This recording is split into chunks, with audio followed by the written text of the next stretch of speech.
안녕하세요. 결혼한 지 1년 만에 이혼을 하게 된 30대 여성입니다. 제가 오늘 이렇게 사연을 쓰는 이유는 책임지지도 못할 소리를 함부로 하는 남자와는 아예 시작도 하지 말라는 말씀을 드리고 싶어서예요. 사실 제 얼굴에 침 뱉기 같아서 친구들한테는 차마 말하지 못했지만 저 역시 남편과 연애를 시작할 땐 남편이 그렇게 무책임한 사람인 줄 몰랐어요. 남편과는 사회생활을 하면서 자연스럽게 알게 된 사이예요. 오며 가며 서로에 대한 호감을 갖게 되었다가 남편이 먼저 한번 만나보고 싶다는 표현을 해오면서 연인이 되었지요. 당시 저희 둘 다 20대 후반으로 결혼까지 생각하고 시작한 만남은 아니었고요. 하지만 인간관계라는 게 제가 뜻한 대로만 흘러가는 건 아니대요.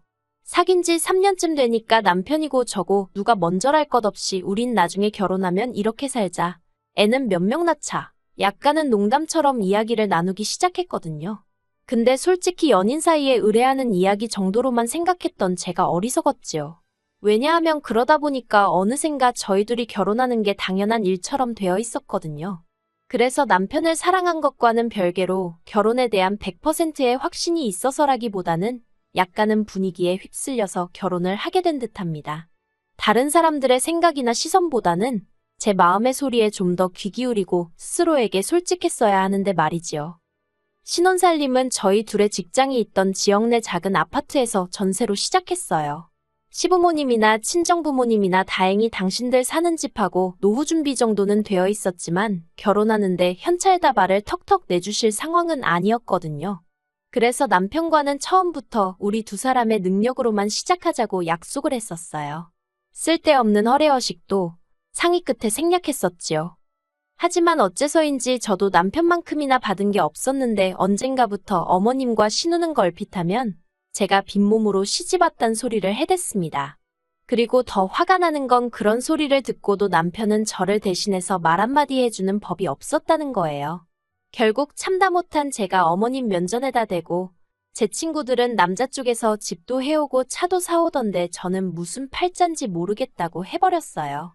남자가 모아둔 돈이 없으면 시부모님이라도 해주시던데 하면서 말이에요. 이런 대화가 신혼 초에 있었으니 이후로 시부모님과 신우 그리고 제 관계는 금세 안 좋아졌습니다. 솔직히 갓 시집온 며느리였던 제 입장에선 시댁 식구들과 껄끄러운 사이로 지낸다는 게 얼마나 부담스러운 일이었는지 몰라요. 하지만 계속 제가 참고만 있었다면 저희 어머님이나 신우 성격을 봤을 때 어디까지 참나보자는 식으로 저를 무시하고 막대할 게 뻔했거든요. 그래서 마음은 불편했지만 후회는 없었습니다. 그리고 그때부터 어머님이나 신우는 제 말 한마디 행동 하나하나 관찰하며 한마디로 물고 뜯을 궁리만 하는 사람들 같더라고요. 그런데 제가 영 두 사람 눈에 거슬리는 짓을 안 했던지 급기야는 결혼한 지 반년이 다 돼가던 시기에 난데없이 집들이는 왜 안 하냐고 화를 내는 게 아니겠어요. 허심탄회하게 털어놓겠습니다. 집들이를 안 했던 이유는 단순했어요. 일단 저희 아파트는 지어진 지 30년 가까이 된 구축이었거든요. 그래서 벽이 무너졌거나 물이 안 나오고 그런 것은 아니었지만 어쨌든 요즘에 지어진 집들처럼 환하고 세련된 멋은 없었지요. 하지만 제 집도 아니고 전세였으니 답답하긴 했어도 제 생돈을 들여서 고치기는 그렇더라고요. 그래서 그나마 새로 한 것이라곤 도배밖에 없었고 상황이 그렇다 보니 좋은 가구를 들이기도 그렇더라고요. 그래서 언제가 될지 기약은 없었지만 그래도 언젠가 전세가 아닌 자가를 사게 되면 그때 좋은 가구를 사자는 생각으로 일단은 저렴하게 중고시장에서 장만한 가구들이 대부분이었습니다. 그렇다 보니 솔직히 살기야 살고 있어도 남을 불러서 자랑을 한다던가 그러고 싶은 마음이 없었네요. 한편 결국 남편이 저에게 통보하듯 집들이를 하기로 했다고 알려왔어요. 제가 남편에게 적어도 나랑 상의는 하고 그런 결정을 내렸어야 하는 거 아니냐니까 자기도 어머님과 신우한테 시달리는 게 너무 힘들어서 충동적으로 그랬다나요. 그리고는 어차피 한 번은 해야 할 것 같으니 좋은 마음으로 하잡니다. 저는 너무 짜증이 났지만 한편으론 그래 남편 말대로 어차피 한 번은 거쳐야 할 관문이면 매도 먼저 맞는 게 낫지 그렇게 생각하기로 했어요. 그리고 어머님 아버님 그리고 신우만 초대하면 세 사람밖에 안 되니까 음식하고 그러는 게 얼마나 힘들 것 같지도 않았고요. 그런데 집들이를 하기로 한 전날 어머님한테 연락이 왔습니다. 어머님, 아버님, 신우뿐만 아니라 어머님 친척분들도 오실 거라면서 음식을 넉넉히 준비하라고요. 제가 남편더러 갑자기 이렇게 바뀌는 법이 어딨느냐고 당신이 어머님이랑 통화 좀 해보라 했어요. 그러자 남편은 자기가 통화하면 뭐가 달라지겠냐고 어머님 기분이나 상한다며 그냥 기왕 하는 거 좀 더 넉넉히 준비한다 생각하라대요. 하지만 말이 쉽지. 눈앞이 깜깜했지요. 어머님, 아버님, 신우 그리고 저희 부부까지 5사람에 맞춰서 장도 다 봐놨고 어떻게 할지 구상도 마쳤는데 이제 와서 갑자기 친척들이 온다니. 아무리 생각해도 도무지 답이 안 나와서 그러면 내일 아침에 당신이 나를 좀 도와줘야 한다고 했어요. 가서 부족한 재료도 사다 주고 잔심부름도 들어줘야 한다고요. 그랬더니 남편이 흔쾌히 알겠다고 하대요.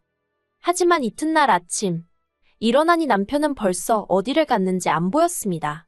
비어있는 침대를 보니까 어찌나 열이 받던지 바로 전화를 했지만 받질 않더라고요. 어디 네가 이기나 내가 이기나 한번 해보자는 심정으로 5번을 내리 걸었는데도 안 받대요. 그리고는 11시가 다 되어서야 집에 왔는데 어딜 갔다 오느냐니까 밖에 날씨가 너무 좋아 보여서 뒷산에 갔다 왔답니다. 어처구니가 없고 남편이 어찌나 한심해 보이던지 제가 남편더러 장난하는 거냐고 쏘아붙였어요. 그랬더니 지금부터 도와주겠다나요? 저는 됐다고 남편에게 대꾸하곤 입고 있던 앞치마를 풀어서 남편 가슴팍에 집어던졌습니다. 그리고는 나머지는 당신이 알아서 하라고 했어요. 장봐오기부터 시작해서 밑준비까지 제가 다 했으니까 굽던지 찌던지 그건 당신이 알아서 하고 손님 맞이하라고요. 그러고 저는 제 핸드폰과 차키를 챙겨서 현관을 나섰습니다. 남편이 저더러 이렇게 해놓고 지금 어딜 가냐며 화를 내길래 나도 날씨가 너무 좋아 보여서 친정에 간다고 받아쳐버렸지요. 그리고는 저는 진짜로 친정에 갔어요. 사실 친정은 저희 집에서 차로 40분 거리로 그렇게 멀진 않았거든요. 하지만 결혼 후에는 특별한 이유 없이는 찾아가지 않았습니다. 친정 부모님도 각자 하시는 일이 있어서 바쁘시기도 했고 솔직히 결혼 후부턴 보통 힘들고 지칠 때마다 친정 생각이 많이 났는데 행여 친정 부모님이 속상해하실까봐 더 발걸음을 안 한 것도 있네요. 아무튼 그렇게 친정에 도착하니 친정어머니가 깜짝 놀라시면서 연락도 없이 무슨 일로 왔냐고 하셨습니다. 그런 친정어머니께 저는 그냥 엄마가 해주는 밥이 먹고 싶어서 왔다고 했어요. 하지만 그 말에 많은 뜻이 숨어 있다는 걸 굳이 설명하지 않아도 친정어머니는 바로 이해하시더라고요. 무슨 속상한 일이라도 있었냐면서 이야기해보라고. 그래서 그간 어머님이나 신우가 저에게 함부로 했던 것부터 시작해서 집들이 얘기까지 다 털어놓았습니다. 친정어머니는 한참을 말없이 듣고 계시더니 오늘은 어쨌든 왔으니까 좀 쉬다 가라 하셨어요. 저더러 잘했다 못했다 그런 말씀은 안 하셨고요. 그리고 한편 제 핸드폰은 불이라도 난 것 마냥 계속해서 전화벨이 울려대고 나중엔 문자가 폭탄처럼 오대요. 남편은 저더러 무책임하다. 일을 이렇게 벌려놓고 어쩔 셈이냐? 아주 혼자서 똥줄이 탔는지 난리가 났더라니까요. 그리고는 급기야 어머님으로부터 전화가 걸려왔습니다.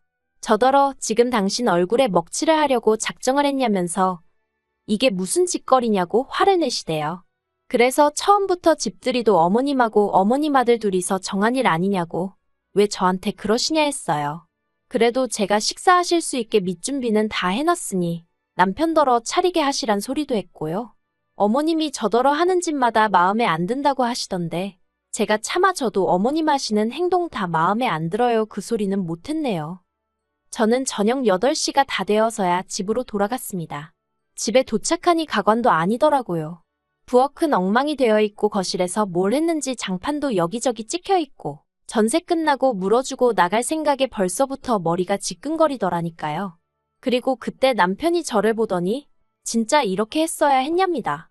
그래서 저도 남편에게 당신은 내 부탁을 귓등으로도 안 듣지 않았냐고 그래놓고 나에게 뭘 바라냐 했어요. 그러자 남편이 할 말이 없다면서 이렇게 제가 화를 낼 줄은 몰랐다고 미안하다 하대요. 솔직히 그 미안하단 말 한마디에 제 마음이 전부 다 풀리지는 않더라고요. 하지만 친정부모님이 하신 말씀도 있고 일을 더 키우고 싶지도 않아서 그 정도로 하고 넘어갔습니다. 그런데 이게 웬걸. 사람이 집어릇게 못 준다더니 또 무턱대고 일을 벌려놓고 저를 찾더라니까요. 지난달 어머님의 생신이었어요. 진작부터 남편과는 양가 부모님 생신은 각자 알아서 잘 챙기자는 쪽으로 이야기를 했었거든요. 그래서 친정부모님 생신 때도 제가 주도하여 남편을 데리고 가서 밥 한 끼를 먹고 왔고요. 용돈도 재벌이에서 드렸어요. 하지만 그랬음에도 불구하고 친정부모님이 그것만으로도 저희 부부에게 고맙다며 특히나 남편 생일 때는 정말 상다리가 부러지게 생일상을 차려주시대요. 필요한데 쓰라며 용돈도 50만 원이나 주셨고요. 솔직히 저야 시부모님으로부터 그런 대우를 받을 거란 일말의 기대조차 없었기에 남편이 저희 친정부모님으로부터 받는 모든 것들이 부러웠어요. 서운하기도 했고요. 그런데 어머님의 생신이 돌아오자 아버님 때와 마찬가지로 외식을 하려고 했는데 남편이 집에서 생일상을 차려드리기로 했답니다. 그러면서 하는 말이 집들이 때 이후로 제가 어머님한테 점수가 많이 깎였대요. 그래서 자기가 일부러 제가 어머님 생신을 챙겨드리고 싶어 한다고 그랬다는 거예요. 황당해서 왜 없는 소리를 지어냈냐고 물었습니다. 그랬더니 안 그러면 도대체 어머님한테 언제 점수를 딸 생각이냐대요. 그놈의 점수 타령에 얼마나 짜증이 나던지. 저는 남편더러 나는 내가 하지도 않은 말로 점수를 따고 싶지도 않고 억지로 생신상을 차려드리기도 싫다 했습니다. 회사 일로 바쁘기도 하고 지난번에 집들이 음식 준비하면서도 정말 너무 힘들었다고요. 하지만 남편은 계속해서 그래도 자기가 해놓은 말이 있는데 그렇게 나오면 어떡하냐고 무조건 생일상은 차려야 한답니다. 어찌나 사람을 들들 볶는지 환장하겠더라고요.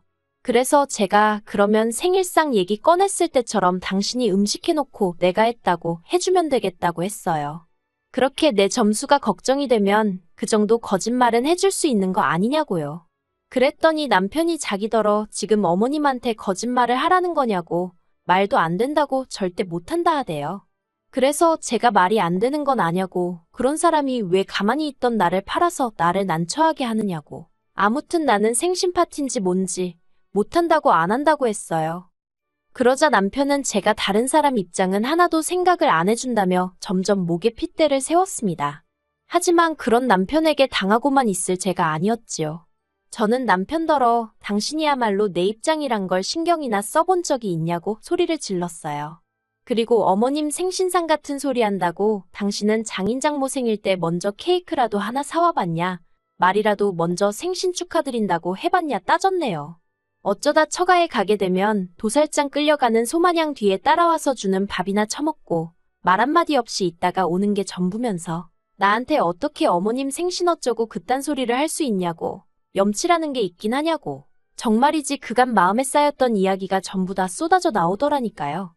하지만 남편은 미안하다는 말은 고사하고 그래도 이번 생일상은 무조건 차려야지 안 차리면 가만 안 두겠답니다. 그리고 그때 제 머릿속에서 이성의 끈이라는 게 끊어지는 듯 했어요. 가만 안 둔다고 어떻게 할 건지 한번 두고 보자 했습니다. 그런데 남편은 제가 말만 그렇게 하고 생일상을 차릴 줄 알았나 봐요. 어림도 없었지요. 집들이 때 그렇게 사람이 싫은 티를 냈으면 지도 알아듣는 게 있어야지. 한번 얼렁뚱땅 넘어가줬더니 나를 물로 보나 싶대요. 그리고 마침내 어머님 생신날이었어요.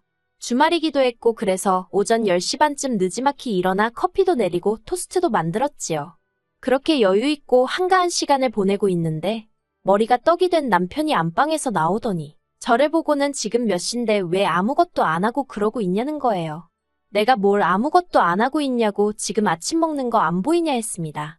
그랬더니 남편이 한다는 말이 미역국 안 끓이냐고 어머님이 점심때 오시기로 했다나요.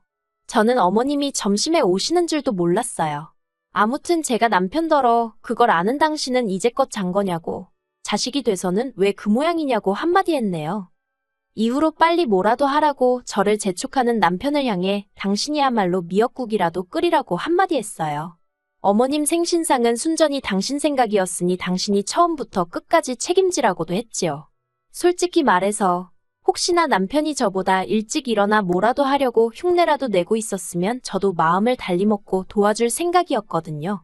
그런데 이건 뭐 자기가 어머님한테 생신상을 차려드리네 어쩌네 헛소리는 다 해놓고 일은 제가 다 하라는 판이었으니 한 번 당하지 두 번 당하겠어요. 결국 남편과 저는 또다시 싸우게 되었습니다. 남편이 저더러 며느리 도리를 한 해 못한 해 해대길래 당신은 뭘 했냐니까 사위도리라는 말은 없다면서 빈정거려요. 그래서 사위 노릇이라는 게 있다고 이 멍청한 인간아 하면서 당신은 우리 부모님 그러니까 장인 장모를 위해서 뭘 얼마나 했다고 나한테 이러냐고 한마디로 할 소리 안 할 소리 다 하면서 싸웠어요. 그리고는 고맙게도 남편이 먼저 이혼 이야기를 꺼내더군요. 한다는 말이 매사 따지고 들고 성 긋는 저 같은 여자랑은 못 살겠다나요. 어이가 없어서 남편더러 나야말로 뒷일은 생각도 안 하고 터진 입이라고 떠들어대는 당신 같은 남자랑은 못 살겠다 했습니다. 그러자 남편이 욕을 하면서 현관 밖으로 나가대요. 부부싸움만 했다 하면 그렇게 밖에 나가서 담배를 피는 습관이 있거든요. 이때다 싶어서 남편이 나가기가 무섭게 현관 보조키까지 전부 다 잠그고 안전고리까지 걸었습니다. 그리고 이내 남편이 돌아와서는 잠긴 현관을 발로 차고 난리가 났대요. 게다가 그새 시간이 흘러서 어머님 아버님의 신호까지 왔더라고요. 다들 이게 뭐하는 짓이냐며 저만 나쁜 인간으로 몰아가는데 정말 지긋지긋하더라니까요.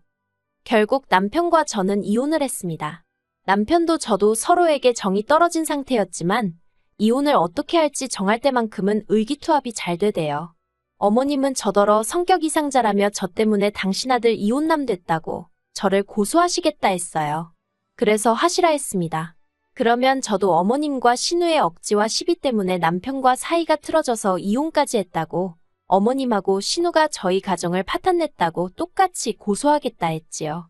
솔직히 변호사 말로는 소송으로 해도 제가 이길 건데 다만 같이 산 기간이 얼마 안 되니 위자료는 거의 못 받을 거다 했거든요. 이혼 후 저는 친정부모님과 다시 합가를 시작했어요.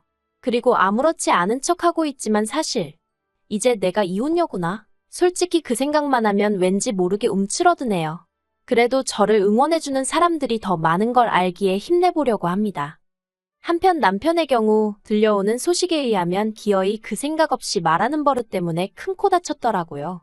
이혼 이야기가 오가던 당시 남편은 자기가 곧 승진을 하게 되었다며 무척이나 거들먹거렸는데요.